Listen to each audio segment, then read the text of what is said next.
Well, Ed Husain is an adjunct senior fellow for Middle Eastern Studies at the Council on Foreign Relations, and he joins me now in the studio to shed some light on what's actually happening here. It is very hard to reconcile this contradiction. What is behind that apparent contradiction that PKK sympathizers can hold a rally while majority AK party leaders cannot? That's an excellent question, Andrew, and I think there's a thinking that's going on behind the decision, and that's primarily enforced by seeing Turkey and seeing the Turkish government in a negative light at mayoral level inside Germany, but also at the very highest levels of government. Contrast that with the PKK that is seen in a positive light.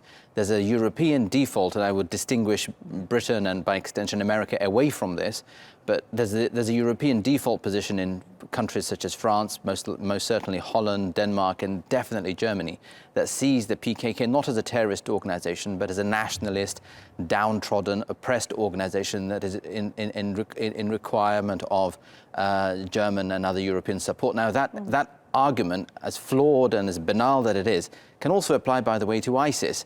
But the real double standard, I think, is to expect Turkey and others rightly to fight terrorism here in the Middle East when it's in the form of ISIS, Al-Qaeda, Jabhat al-Nusra and others.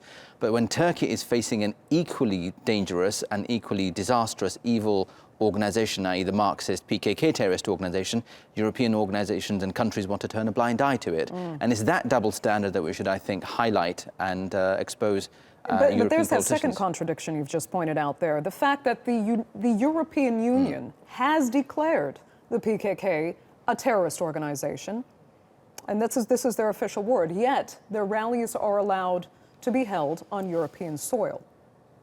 I don't understand how they can reconcile that. The way in which the bureaucracy reconciles it is to say this is something local and the mayors are allowing this to happen. But that's, I mean, absolutely unacceptable. If any country in this part of the world said, oh, it's just an Al-Qaeda gathering which the local council and the local mayor allowed, there'd be outcry in the West. And similarly, you're right to focus on this. We've got to end this hypocrisy and this inconsistency that the PKK, a terrorist organization that has killed tens of thousands of people in the last several decades, is allowed to walk freely in European capitals. But that said, it's got to be accepted, I think, that we're beginning to see a slow shift. The PKK doesn't enjoy celebrity status either in the UK or in the US, and this kind of pressure that you're putting on, the Turkish government puts on, will see a sea change that will result in shift in policy. There is a suspicion here, though, that European leaders are actually catering to right-wing sentiment in their domestic markets, if I can phrase it like that, and that Germany and the Netherlands aren't necessarily against Turkey.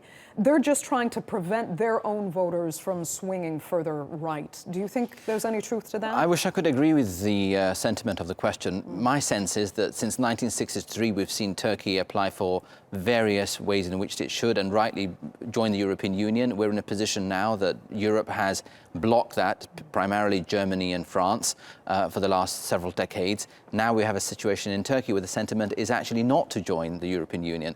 But yes, there is a usage of the presence of Turkey and Muslims and you know, Dutch Turks, German Turks and others to bolster the far right. The response should not be to then play to that, but to actually expose it and undermine it. But quickly, though, Ed, do you think it's productive to use the rhetoric that's been used here in Turkey by calling European governments, calling them Nazis, basically, or saying they're guilty of committing Nazi practices? Does that help? The language may have been too strong, but the language was a response to something else. I think when the headlines become about the effect and ignoring the cause, we should ask ourselves why. Yes, the language was strong, but the language was a response to something that was equally strong, which is forbidding, banning a NATO ally, the president, an elected president and his officials from going and speaking in democracies. I mean, that's just unacceptable. That level of behavior then triggered in strong language. So in strong circumstances, you have strong responses. The way in which you handle it is by not creating a situation that leads to that kind of language being used. Okay, Ed Husain, Council on Foreign Relations, thanks so much for joining us. Thank you for having me, Andrea.